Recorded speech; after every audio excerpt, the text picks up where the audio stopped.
Salah satu tanda kiamat adalah keluarnya Dajjal beserta pengikutnya pada fase akhir zaman. Mereka akan membuat fitnah dan kerusakan di muka bumi. Dalam persamaan istilahnya, 5 fase akhir zaman itu juga bisa disebut sebagai 5 zaman sebelum kiamat.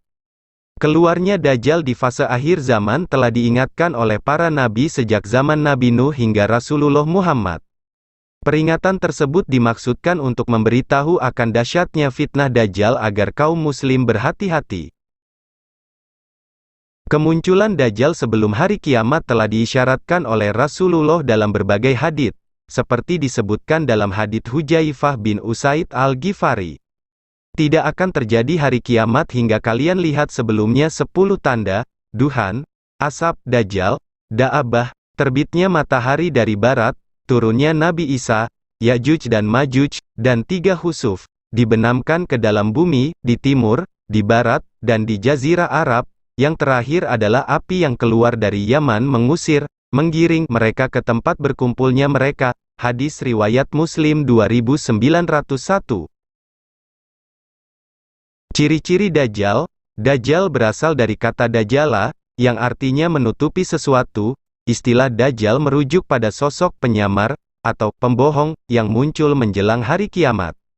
Mengenai ciri-ciri sosok Dajjal ini, Rasulullah bersabda dalam sebuah hadits.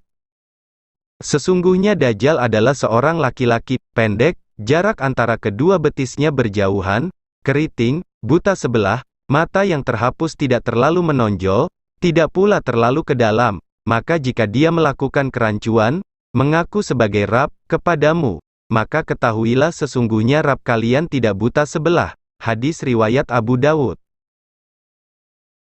Merangkum dari hadis tersebut terdapat ciri-ciri yang menonjol pada Dajjal, yaitu rambutnya keriting dan mata kanannya buta sebelah seperti anggur yang kering.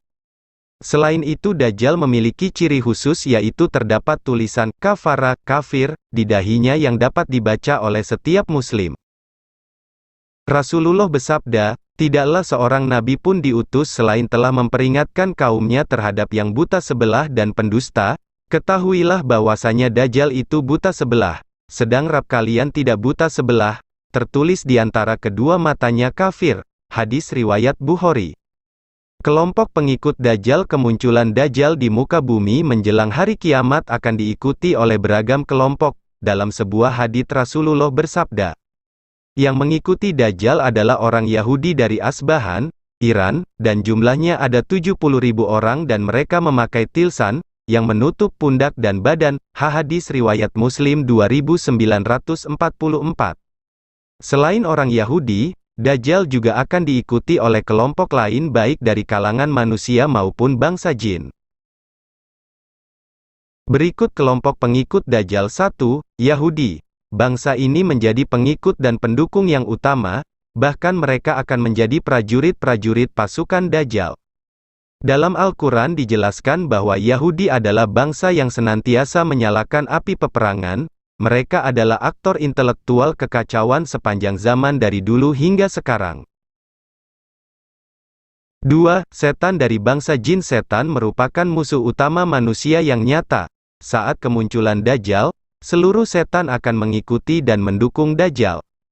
Mereka akan menyembah dan mengikuti Dajjal, sehingga semakin dahsyatlah fitnah yang ditimbulkan oleh Dajjal ini. 3. Kaum LGBT. Manusia yang memiliki kecenderungan seks menyimpang, lesbian, gay, biseksual dan transgender, akan menjadi pengikut Dajjal. Keberadaan mereka di seluruh dunia kini jumlahnya semakin banyak. Kaum LGBT telah menjauh dari norma agama. Orang-orang seperti ini yang mudah sekali mengikuti Dajjal. 4. Wanita. Kaum wanita banyak yang akan menjadi pengikut Dajjal. Hal ini disebabkan rapuhnya iman wanita di fase akhir zaman. Bahkan Nabi telah memerintahkan jika Dajjal datang ke suatu kota maka ikatlah para wanita supaya tidak pergi mengikuti Dajjal. Dajjal akan turun di lembah air Murkonah ini. Maka orang yang datang kepadanya kebanyakan kaum wanita, sehingga seseorang akan pergi menemui sahabat karibnya, ibunya, anak perempuannya, saudara perempuannya, dan kepada bibinya untuk meneguhkan hatinya karena khawatir mereka akan pergi menemui Dajjal. hadis riwayat Ahmad. 5. Kelompok Khawarij. Salah satu pengikut Dajjal kelompok Khawarij, ini telah digambarkan oleh Rasulullah dalam sebuah hadits. Akan muncul suatu kelompok yang membaca Al-Quran tetapi tidak sampai pada tenggorokan mereka, setiap kali muncul, mereka dibasmi habis hingga keluar pada pasukan besar mereka Dajjal. Hadis riwayat Ibnu Majah 174 dan dihasankan Al-Albani dalam As-Sahihah 2455. Sejak penciptaan Adam sampai hari kiamat tidak ada satu makhluk yang lebih besar fitnahnya, menjadi ujian bagi manusia, daripada Dajjal. Hadis riwayat Muslim. Dahsyatnya fitnah Dajjal sampai-sampai Rasulullah mengingatkan untuk jangan sesekali mencoba mendekatinya.